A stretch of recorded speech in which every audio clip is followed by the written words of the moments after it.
Hello, আসসালামু আলাইকুম friends, কেমন আছো তোমরা? তো আজকে আমি তোমাদেরকে দেখাবো রুই মাছের ডিমের রান্না।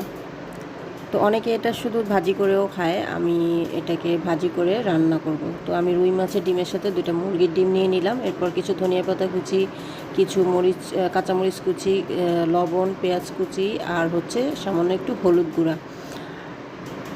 তো সব কিছু আমি মিক্সড করে নিচ্ছি।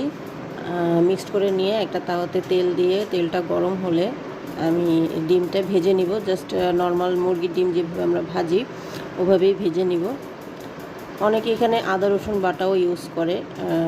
যেহেতু আমি এটা আবার তরকারি রান্না করব, সো আমি আর আদা রসুন ইউজ করি নাই। যদি এটা জাস্ট ভাজি করতাম তাহলে হয়তো বা ইউজ করতাম। সো যেহেতু রান্না করব সেহেতু আমি আর আদা রসুনটা ইউজ করিনি। তো যাই হোক, আমার যে মাছের ডিমটা ওটা